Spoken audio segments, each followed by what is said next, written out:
नहीं होगा। भारत की संसद में पीओके को लेकर एक सर्वसम्मत प्रस्ताव पारित है।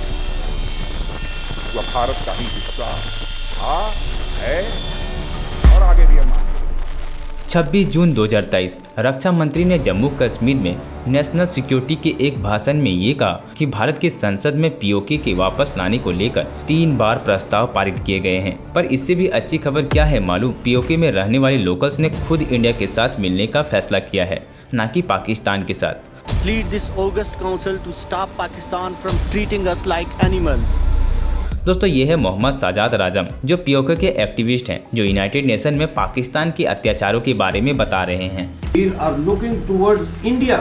Activities are being conducted in that vein. How to join Mother India. और दोस्तों ये है डॉक्टर अमजद अयूब मिर्जा, जो पीओके में हो रहे अननेसेसरी तरीके से नेचुरल रिसोर्सेज के खनन और लोगों की परेशानियों के बारे में बता रहे हैं। और इनका ये भी कहना है कि पीओके की जनता इंडिया से मिलना चाहती है, ना कि पाकिस्तान के साथ, जो आप पीओके में हो रहे प्रोटेस्ट से आसानी से समझ सकते हैं।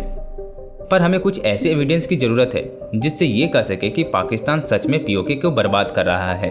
जब इसके बारे में हमने रिसर्च किया तो हमें ये पता चला कि 3 पाकिस्तानी एक्सपर्ट और न्यू दिल्ली बेस्ड IDSA द्वारा published book Pakistan occupied Kashmir politics party and personality में क्लियरली मेंशन है कि गिलगिट बाल्टिस्तान, जो पीओके का बहुत बड़ा हिस्सा है, उसे कैसे नजरअंदाज किया जा रहा है। इस बुक में बहुत अच्छी तरह से बताया गया है कि गिलगिट बाल्टिस्तान एक समय में बहुत समृद्ध हुआ करता था, जो आज साउथ ईस्ट एशिया का सबसे पुअरेस्ट और बैकवर्ड एरिया बन चुका है। पर कैसे? एक्चुअली में हमें इंडियन साइड ऑफ कश्मीर और पीओके को कंपेयर करना चाहिए।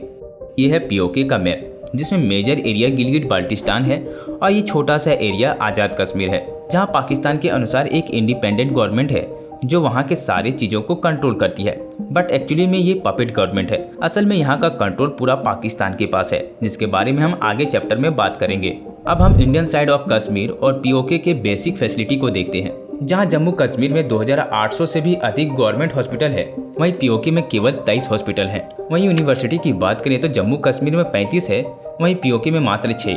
दोस्तों यहाँ तक कि जम्मू कश्मीर में फुल्ली फंक्शनल रेलवे नेटवर्क मौजूद है, वहीं पीओके में रेलवे लाइन भी मौजूद नहीं है। और दोस्तों बहुत सारे ऐसे आंकड़े हैं जहां की Indian side of Jammu Kashmir काफी अच्छा कर रहा है। यही वजह है कि जहां जम्मू कश्मीर के लोगों का पर कैपिटा इनकम $1200 है, वहीं पीओके रीजन के लोगों का मात्र $525 है। बट इतना ही नहीं दोस्तों, जब कोई देश का रीजन पीछे छूट जाता है तो वहाँ के डेवलपमेंट के लिए सरकार अलग से बजट एलोकेट करती है, जैसे कि इंडियन गवर्नमेंट इंडिया के नॉर्थ ईस्ट साइड को डेवलपमेंट करने के लिए कर रही है। मगर पाकिस्तान बिल्कुल ही उल्टा उनके बजट को नेग्लेक्ट किया है। इंडिया का पीओके को लेकर स्टैंड बिल्कुल क्लियर है। और तो और इंडिया ने पीओके रीजन के लिए पार्लियामेंट में 24 सीटें रखी है, जिनसे पीओके रीजन में रह रहे लोगों को इंश्योर हो सके कि इंडिया के साथ मिलने के बाद सारे हक उन्हें मिलेंगे। वहीं अगर हम देखें तो पीओके को पाकिस्तान के पास होना ये बिल्कुल इनलीगल है, क्योंकि ये सब हुआ है एक बेसलेस एग्रीमेंट, कराची एग्रीमेंट की वजह से। तो ये क्लेम करता है कि इंडिया और पाकिस्तान के पार्टीशन के वक्त कश्मीर के अवाम ने पाकिस्तान को अप्रोच किया था अपनी आजादी के लिए। बट ये पूरी कहानी गलत है। असल बात कुछ और है।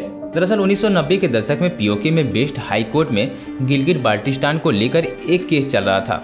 इस केस के दौरान लोगों को पता चला कि असल में पाकिस्तान ने कराची एग्रीमेंट को साइन करा के वहाँ के लोगों को चीट किया है और गिलगिट बाल्टिस्तान के 90% हिस्सा को कब्जा कर लिया है। दोस्तों हुआ यूं कि इंडिया और पाकिस्तान के वॉर के दौरान हमारे पीएम जवाहरलाल नेहरू ने इंस्ट्रूमेंट ऑफ एक्सेशन लेकर यूएन की मदद मांगने गए। इस डॉक्यूमेंट में क्लियरली मेंशन है कि कश्मीर के राजा हरी सिंह ने कश्मीर की ऑटोनॉमी इंडिया को दी है। पर इस एविडेंस को काउंटर करने के लिए पाकिस्तान ने धोखे से एक फेक एग्रीमेंट बनाया और रातों रात एक लोकल पॉलिटिशियन सरदार इब्राहिम खान को आज़ाद कश्मीर का प्रेसिडेंट बनाया। इसी के साथ उस एग्रीमेंट में चौधरी गुलाम अब्बास की भी साइन ली गई और ये दिखाने की कोशिश की कि राजा हिंदू होने की वजह से इंडिया के साथ जुड़ना चाहता है, बट वहाँ की अधिकतर आवाम मुस्लिम है। दोस्तों ये थी कश्मीर की हिस्ट्री। बट इंडिया अब पीओके को वापस कैसे ला सकता है? दोस्तों देखा जाए तो पीओके को भारत में फिजिकली लाने के 3 तरीके हैं। पहला तरीका तो पीओके को इन्वेड कर भारत में मर्ज कर लेना और उसके बाद वोटिंग कर डिसीजन लेना, उसी तरह जिस तरह रसिया ने क्रीमिया में किया था। 2014 की बात है जब रसिया ने क्रीमिया पर जबरदस्ती घुसकर मिलिट्री कैंप एयरपोर्ट को अपने अंडर ले लिया। फिर बाद में उसे वोटिंग ऑप्शन दिया गया जिसमें वह इंडिपेंडेंट रह सकता था या फिर रसिया में मिल सकता था, जिसमें 90% वोटिंग रसिया के फेवर में था। दूसरा जरिया पीसफुल एग्रीमेंट है। खैर इसकी बात ना करें तो बेहतर है। क्योंकि पाकिस्तान से पीसफुल होने की बात ही नहीं की जा सकती।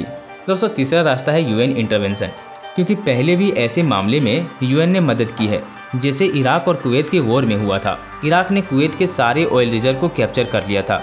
तब कुवैत ने यूएन से मदद मांगी थी और इराक को 6 महीने के अंदर अपने फोर्स को पीछे लेने की बात कही थी, पर इराक ने मानने से इनकार कर दिया। तब यूएन ने अपने फोर्स को भेजा और वहाँ पर युद्ध चली और बाद में इराक फिर पीछे मुड़ गया।